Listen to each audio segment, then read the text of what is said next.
Hello and welcome back to the Better Each Day podcast radio show. I'm your host, Bruce Hilliard, with guest today, country singer and songwriter Bill Abernathy, following this really catchy song called Better Each Day.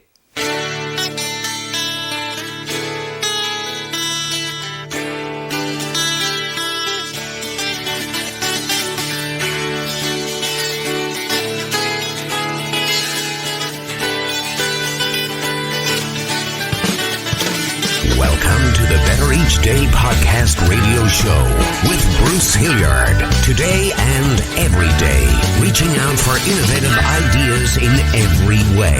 Today's show is brought to you by your future. It comes with a lifetime guarantee. Ooh, make a better each day now, baby. Ooh, better in every way. You and I have quite a bit in common. Oh, really? Kind of did the music thing young and then got away from it. Yeah. Oh, and then you said, boy, I wish I would have stuck with that all the way through, but you end up even more motivated than ever. I think that's the case, yeah, for sure. So I'm reading from, you have reviews here, and the one I like is short and sweet. It says, more Bill, less twerking, the world is ready, Bill. That's actually one of my favorites. I put it on my website. I was going to say, was that your idea? You sound like a guy with a sense of humor. So, yeah, that's great. No, it wasn't my idea. But I'm not a fan of the whole twerking thing. And so I thought, well, the fact that somebody else actually said that, I got to put that on my website. So it's got to live there. That's good, yeah. I'm not a huge judge of character, but for some reason I can't see you twerking, so... No, and trust me, you don't want to see me twerking. It's not something that's, it might leave a mark, man. Just saying. Yeah, do what you do best.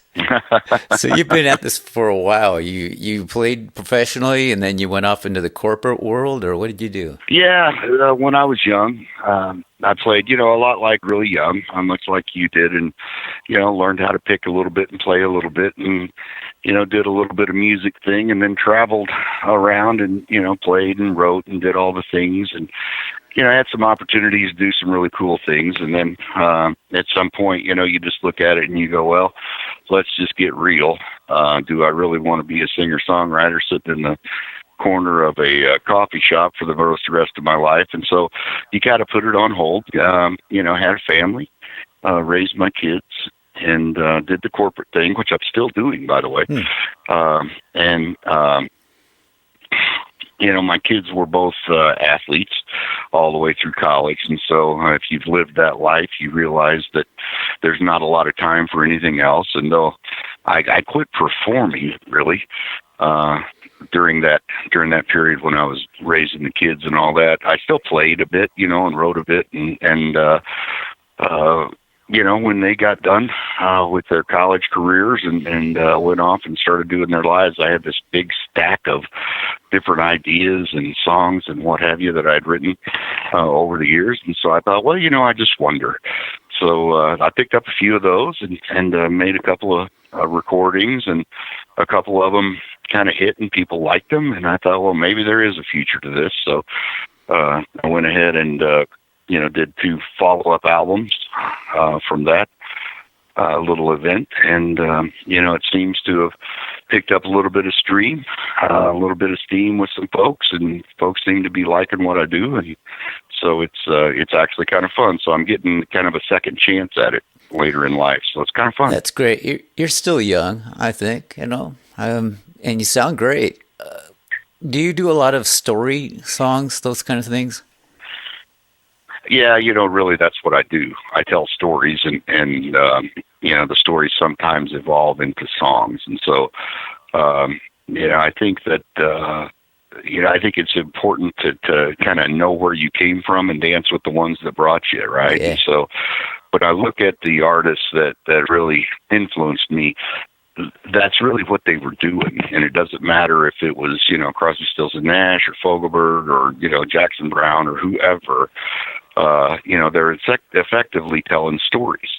And in those stories are, lessons and points that you can take and decide whether you want to, implement those concepts into your life or not. And so that's really what I do. All of my songs are really generated from things that happen to me, and things that either happen to me personally or happen to people that are close to me. And out of those stories that I hear come the songs that I write. So really just a storyteller with a guitar, man. It's kind of how it works. Yeah, I see you do Chevy Van. That's a story song there, if there ever was one.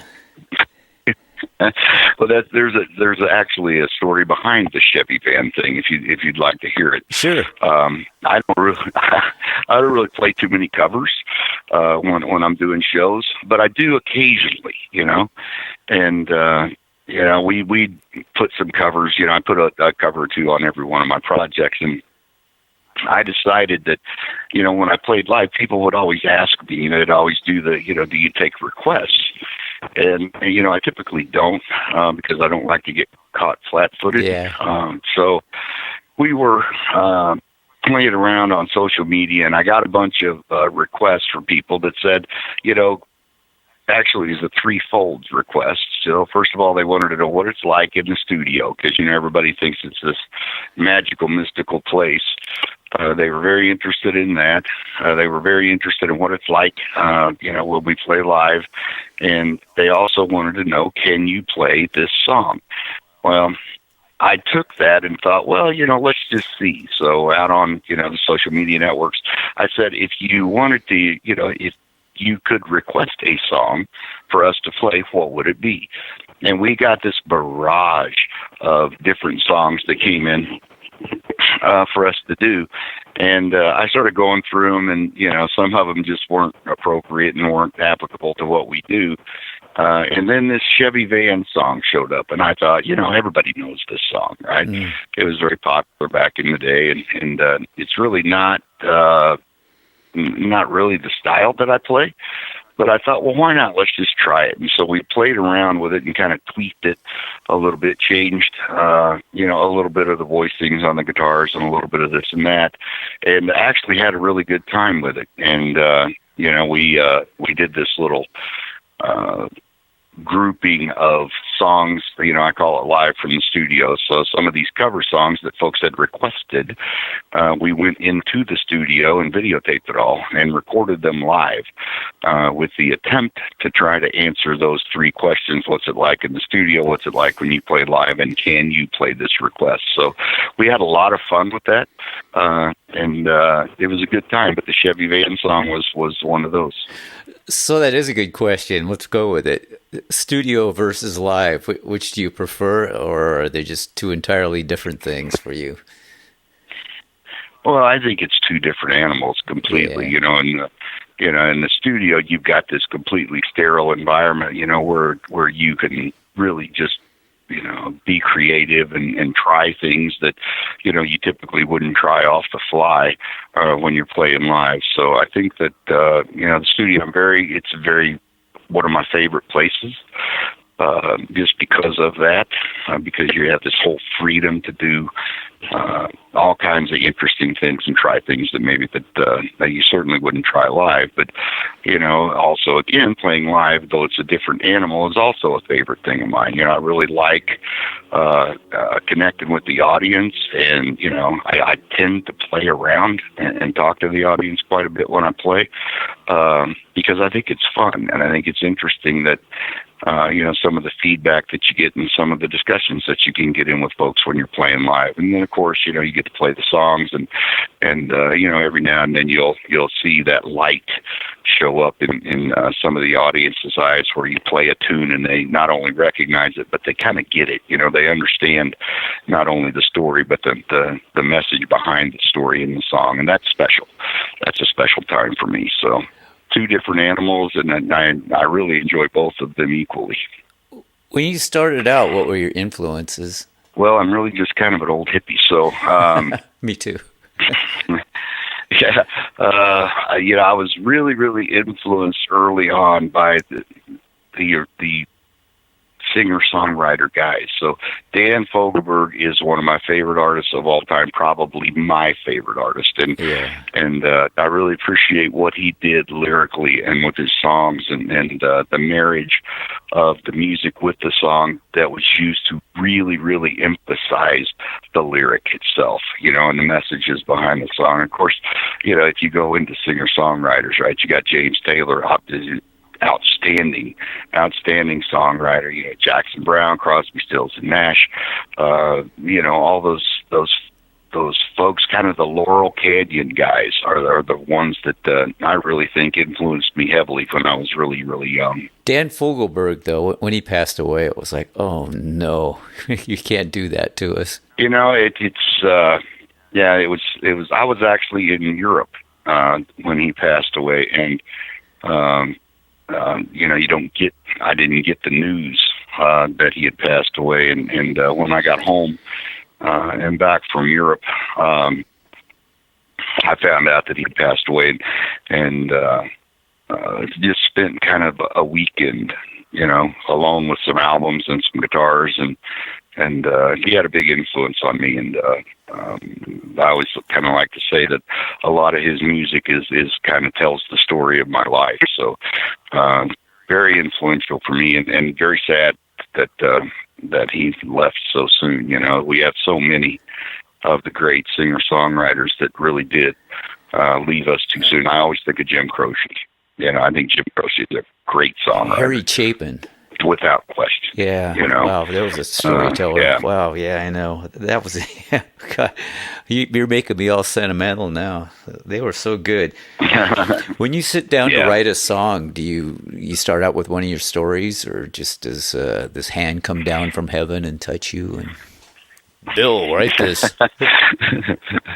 Well, I think every now and then you get lucky like that, and nobody really knows, in my opinion, where music comes from. I think it's a bit of magic. But my writing process is probably backwards from what many people do, because I write the story. Yeah. I write the story first, and whatever the story is, or the message within the story, is really what's important to me. And so I write that all out, and then I really don't even think of, melodies or choruses or anything. And then as I read the story, it kind of tells me a little bit, it tells me what style of music is going to be the best genre to propel that story into a song. It's one of the reasons why it's really hard to take my music and put it in a box, because, to call it country or rock or folk or whatever, but it's really hard to do because the song itself, there are angry songs, right? We've all written them. Yeah. And, those might tend to be maybe a little bit on the blues side or a little bit more on the rock side. And then, you've got the really slow, pretty love songs, and so they're going to be more in that, the folky style, and then some flashback songs, like, for example, the song that we have out right now is called Can't Go Back. And it's a story song about a time when a friend of mine and I got together after several years of not seeing each other, and we used to play together. And so we sat down and just kind of scribbled this song out, and we wanted to make it relevant to the time that we had together back when we played music, and that was when the Eagles and country rock and Poco and all those folks were out. So we kind of gave it a little bit of a country rock feel. So that's what makes it fun, I think, being a singer-songwriter, because you don't really lock yourself into a genre, and you can just really explore whatever genre of music is really the best to share the story of the song itself. So it makes it fun.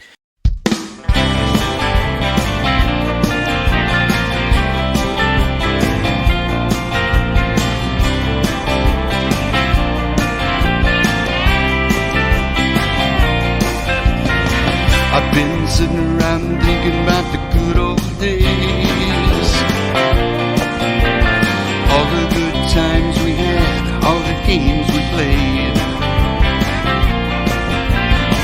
We didn't know what we had then, and our ignorance made so glad that we can never go back.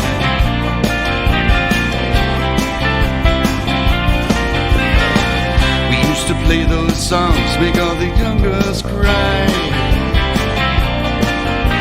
but none of those silly girls ever understood why. But later in life, you meet and they're dressed to impress, as a hot mess in a tight red sequin dress. No, you can't go back, you can't go back. You can't relive your past, you can never go back. No, you can't go back. You know your memories are wrong again. You can't turn back the clock, you can never go back. Well, sometimes we think we might go back just a year or two and try to be the way we were, do things like we used to do. But time and tide wait for no man now, that's just a simple fact.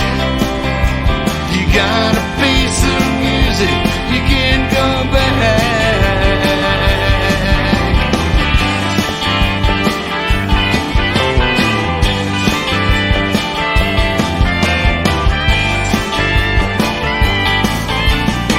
I still play these songs and write it tune to tune, 'cause that's a part of me I'd like to hold on to. The memories are nice for a little flashback, but that's way in the past and you can never go back. No, you can't go back, you can't go back.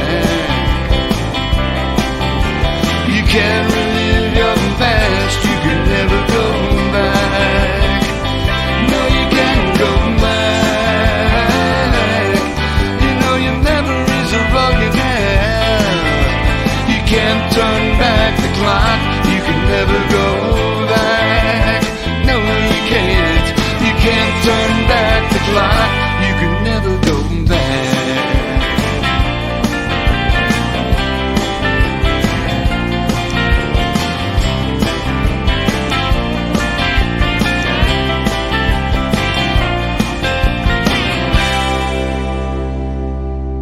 Did you spend a lot of time in the studio recording that, or that one you'd been wrote it, it's been played a billion times, so you just went in and said, hit the switch, here, record it?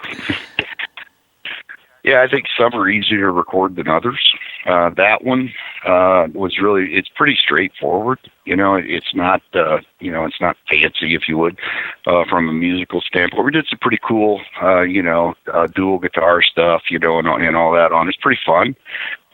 But that one was it was pretty much just go in and play it, and then play around with it a little bit to get the right feel. But, not one of the ones that we really, there's certain songs I think that you write that you play, and I always say they kind of twist your fingers in knots. That one's not one of those. It's pretty straightforward, just kind of a country rock tune. So, a couple of good stories with that tune. Off of the Crossing Willow Creek album, the Can't Go Back tune is the third single that we released, and the second one we released is actually a tune called Changes, and it's a really old song. I wrote it a long time ago, but it really talks about the one thing in each of our lives that is constant, and that constant is change, and how we adapt and embrace that change is really important, and really helps us become, the tagline in the song is the change always teaches us to be everything we're destined to be. And I believe that. I think that, life throws us all curveballs. We don't always say, wouldn't it be great if all of the plans that you had when you were 18 years old all worked out? Well, Probably not, because we were very limited in our scope and very limited in our understanding of life. And so I think that the most important thing that we can do in life is to understand that things are going to change, and how you adapt and embrace all that change is really, really, really, really important to your success in life going forward. I always laugh about the Changes album, or the Changes tune, because it probably has 50 verses, because I'm a bit lazy as a songwriter. And so when a big change comes in my life, I think, I should write another song about this, but then I'm lazy, and I said, hell, I'll just write another version. I'll just write another verse to the Changes song. So, yeah, but it's one of my favorites for sure. It talks about some of the things that went on in my life that really had an impact on me.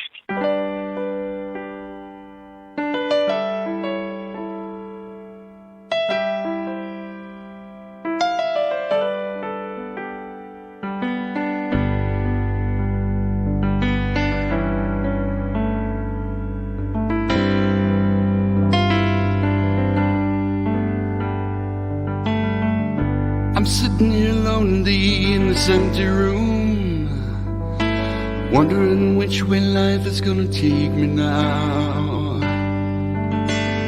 I thought I had a program, I thought I had a plan.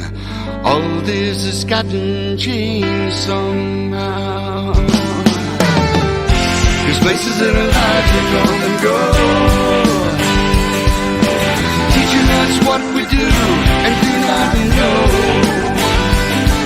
But change always teaches us to read everything we're destined to be.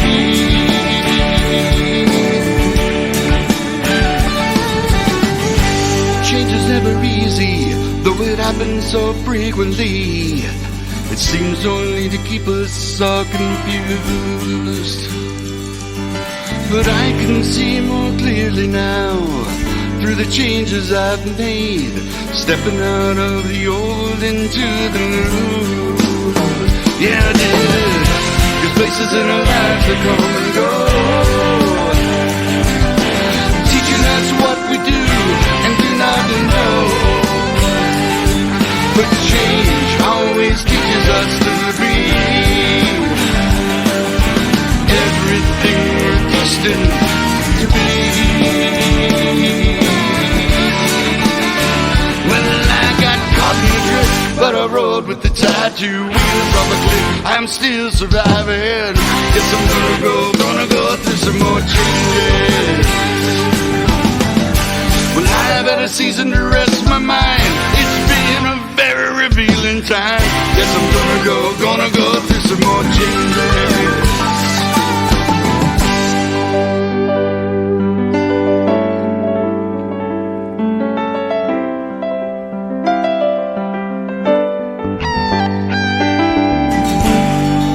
I'd like to get to the place of understanding all the change, but I haven't gotten there quite yet. You see, all I really understand is that it's made me such a better man.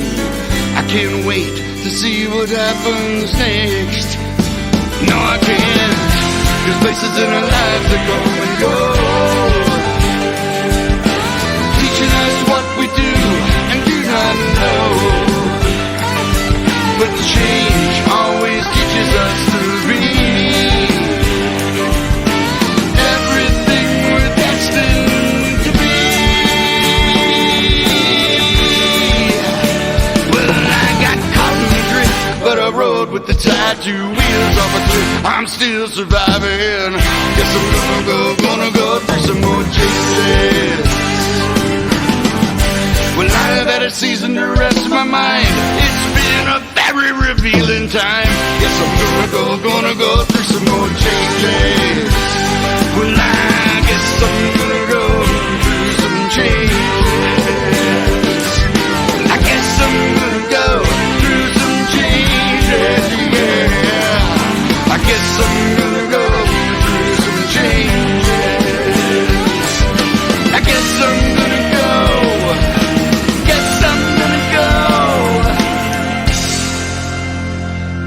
some changes.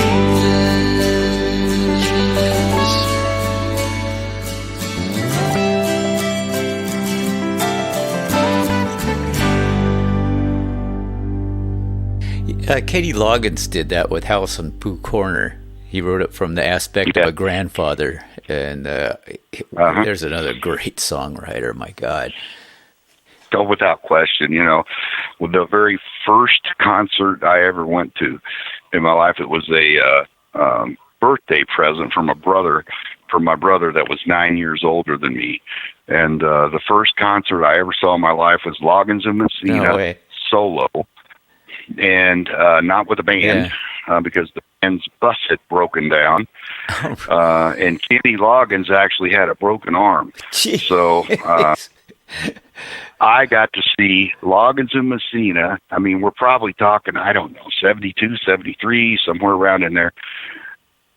Loggins and Messina and a guitar. That was the concert. It was spectacular. Just spectacular. I bet. And a chance of a lifetime to see it that way. Was Messina the only guitar player then, I'm thinking? Yeah. Jimmy was playing, and they were singing and doing the songs, and man, it was great. It was just great. Wow. Yeah. And you mentioned Poco. He was one of the first guys in that band. They've had an all-star lineup forever, but yeah, he was in that, and that was amazing that he got with Kenny Loggins.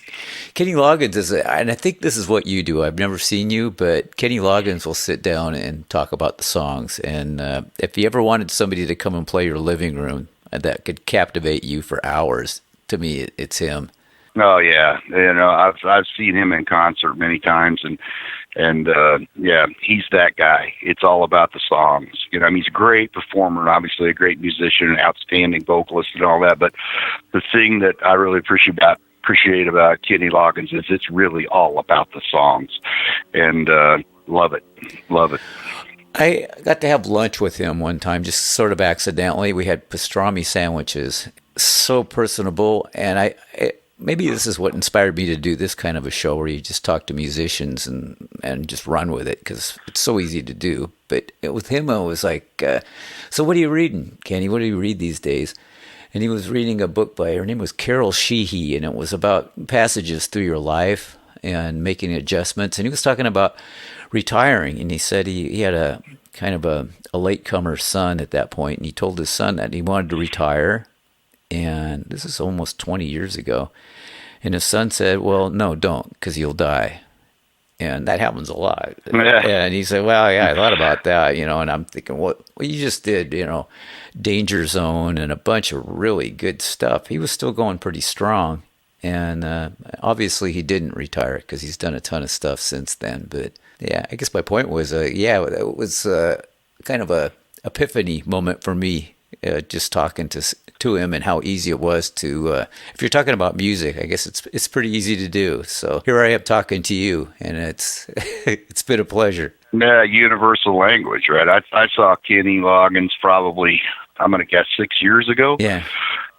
With a group that he called the Blue Sky Riders. Yeah. And it was he and two other great songwriters, George Middleton and Gary Burr. And they put out some albums, a couple albums, I think, but just in happenstance, I happened to get the chance to go see them. And, you know, you want to talk about songwriters writing great songs and telling stories, man, it's a great night. It was a great night.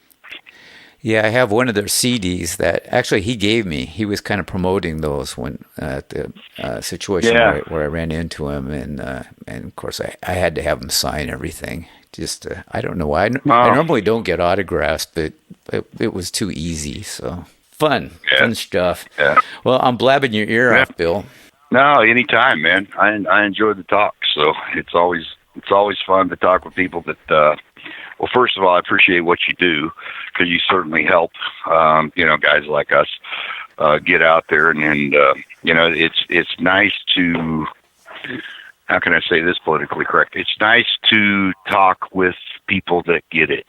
You know, sometimes you get into some interview situations, and you know, like for example, I did an interview, it's probably a year ago, with these folks, and we spent half of the time talking about how Adam Lambert would be a good replacement For Freddie as a lead Mercury. singer for Queen, and I'm going, yeah, really, So yeah, yeah. Yeah, well, that could be an interesting conversation. There are some people that say right off the bat, you can't replace Freddie Mercury. Well, no, you can't. But No. what are you going to do? Should Queen never No. play again because they can't find somebody that can sing that? Right. Well, it's like Steve Perry with Journey, Yeah. right? You're never going to replace Steve Perry. I mean, I saw the new Journey with the new singer, and he can sing the notes, right, without question. I mean, the guy's a really, really good vocalist. But Steve Perry is Steve Perry. There was a feel, right? There was a feel. You got it. And they can't replace Bill Abernathy either. So I think you. Well, I don't know. I don't know about that, but You're one yeah, of a kind. I tend to have a good time. Yeah. And I tend to have a good time, so it's fun, So you'll appreciate this. So I've decided, I'm nearing the end of my corporate gig, and I'm probably going to retire. I don't know, in roughly a year. Bit more, and so I'm now going to see if I think I can pull this off, doing music stuff. So I'm going on a tour. I haven't done it since I was a kid, so I'm going on a tour all through January through Austin and Colorado, New Mexico, and Phoenix. So it should be a hoot to see if the old man can still hang. Yeah. So it'll be fun. That sounds like a blast. I think you'll enjoy it. Yeah, if you ever get up Seattle way, I'm going to come and track you down. Well, hopefully after I get done with the corporate thing, I'm going to be pretty free, and that's my retirement plan, at least for a couple of 2, 3, 4 years, maybe after I retire, is to do the tour thing, and I really enjoy playing solo. I enjoy that. I could do the band thing, and we do that from time to time. But I enjoy doing the solo thing and, telling stories and doing what we do. So, yeah, I could get up to Seattle. Now, I'm not going to do the whole Nirvana thing. So, and isn't that where they came from? So it might be a different style. Yeah. They came from the little town that I grew up in, Aberdeen, two of the guys, Yeah. bass player and Kurt Cobain. And then they ended up, you know how it is. If you're from anywhere near L.A., you're from L.A. If you're anywhere near New York City, you're from New York City. But that's kind of what it was. Neither of them are from Seattle. And I think Dave Grohl was from Washington, D.C., so... Yeah, well, my son was a huge Nirvana fan, Oh. and I have become a huge Dave Grohl fan. Oh. So I really like the Foo Fighters, but I really like, I think Dave Grohl is how can I say this? He's probably the last of what we would consider to be a real rock star. Writes his own stuff, has really great songs that really have great messages, and he delivers them extremely well. I love looking at his YouTubes that he has out where he plays a lot of those songs, just acoustic solo stuff. Love it. Yeah. Absolutely love it. I want to thank you for your time, Bill, and I'll have this all prepared and out in probably 2 weeks. You're gonna you're in the waiting list a little bit, but not too bad. Thank you very much, and again, thank you for a good interview. I appreciate it. Well, great. Now, sounds like you have a wonderful retirement plan. A lot of people kind of don't know what to do after that, and not only can you travel, but you can do something when you get there. Yeah, I'm looking forward to it. It'll be, like I said, it'll be interesting to see if the old man can hang with it. So it'll be fun. Okay. Yeah. All right. Well, you take care. I'll be looking for you. All right. Thanks, man. Appreciate it. Have a great day. All right. Bye-bye.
podcast radio show with Bruce Hilliard. We'll be back with a new horizon, but until then, honor the future. It comes with a lifetime guarantee.